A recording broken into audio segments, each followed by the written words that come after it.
Hello everyone, my name is Joe and welcome to another edition of Joe's Technology. Today I am assembling a new computer which is based on the i3-4185 processor, and I'm putting it in an NZXT Source 210 case. So that's what's time for, is to unbox the case and pull it out. Now, as you can see by the picture in front of you, and this is a very small room, so unfortunately I can't get farther back with the camera. You'll notice that the 210 comes in black. However, I've opted for the white model. Paid a little bit extra.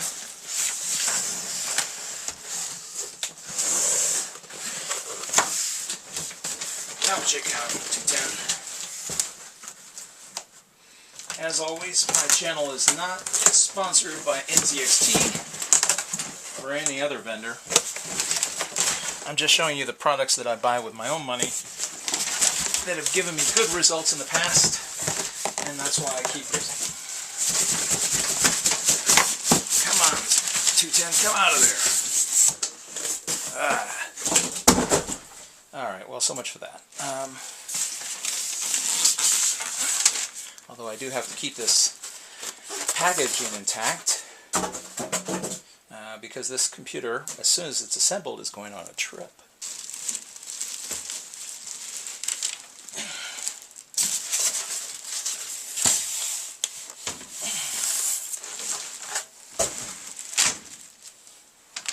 Whoops. Get this stuff out of the way. Alright, so we have the Source 210 here. Let's make sure that we're focused on the right stuff.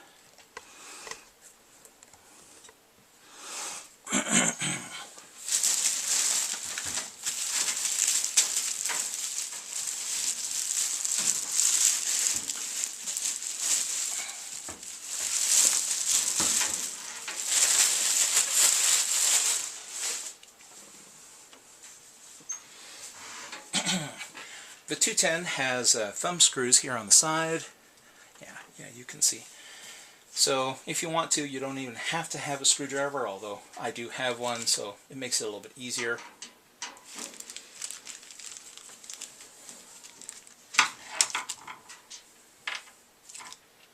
Now these are loose screws, so once they come off, you want to keep track of them.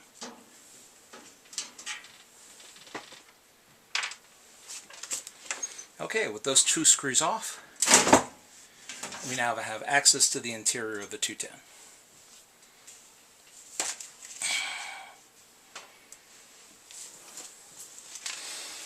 Okay, underneath here, nothing too exciting.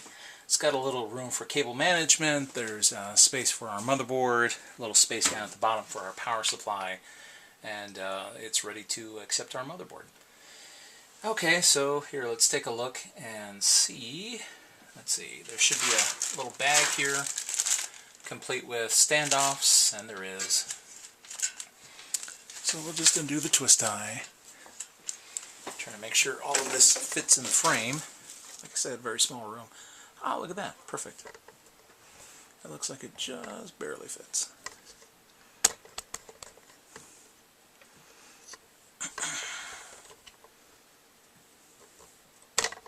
Come on, you stupid. Oh, this is the thing I should be twerking.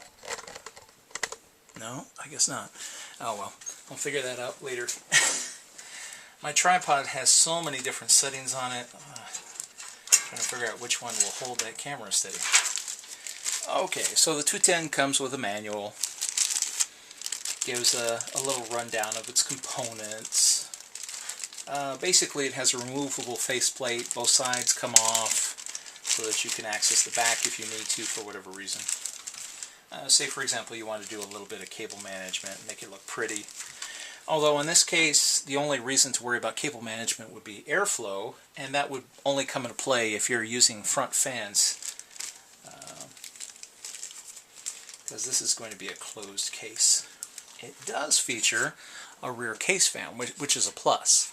This built-in case fan will be used to exhaust the heat coming off of the CPU, which is blown out towards it by the CPU cooler itself.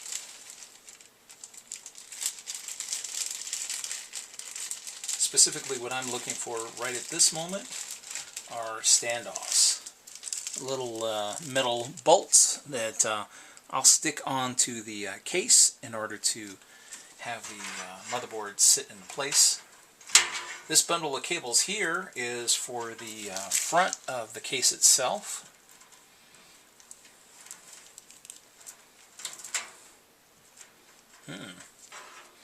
Wow, this is much easier than the old days. It used to be horrible to put these things together. You'd have all these crummy little cables, but here we have just a few.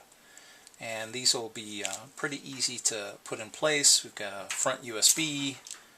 In fact, I think these are, let's see, I don't know what this one is. Yeah, maybe they're both USB. Oh, this must be audio. Probably.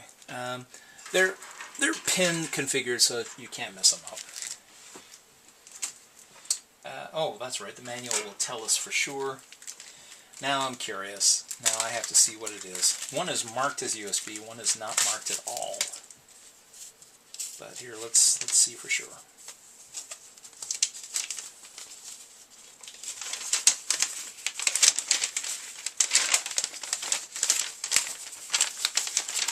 The manual gives you a rundown as to all the components that are contained within the little tool bags.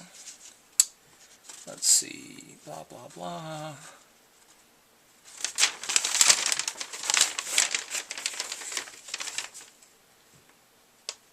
And it shows all the different options if you wanted to add more fans, places that they could potentially go. It doesn't cover that cable. Oh well, we'll figure it out as we go along. No big deal. Okay, so step one. As I mentioned in my previous video, you can actually hold the motherboard by the CPU cooler. It's metal, it's strong enough, so you can use this to hold up here and get an idea as to where all the standoffs are going to go. So I see 1, 2, 3, 4. Alright, is there a fifth? Or is there just 4? 1, 2, 3, 4. Ah, yes, 5, 6. Ah, okay. I gotcha. Alright, so for the source 210, these standoffs here are the ones that, well, you know what? Let me just double check just to make sure. Again, I've got to hold this thing up here.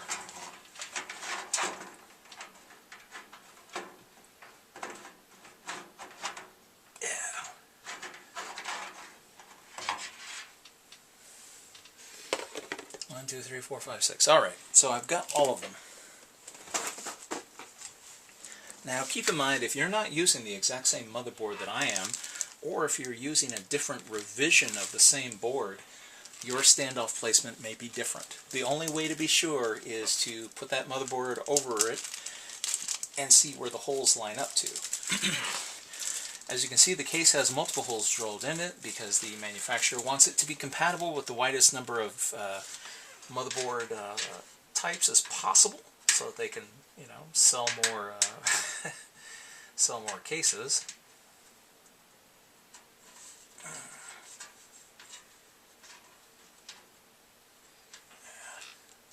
Those are small little guys. Let me see.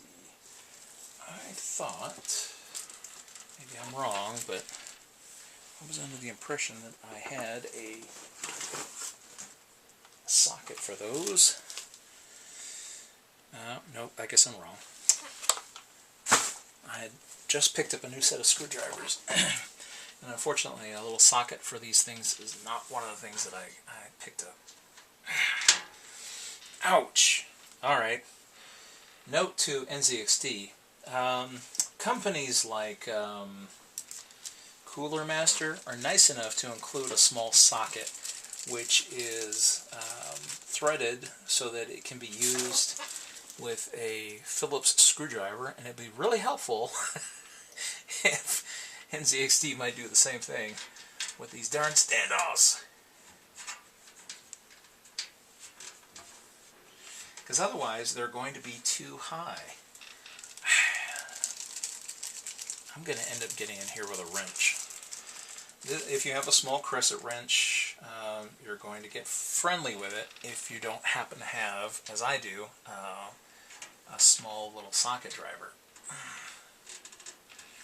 This is a nice virgin case.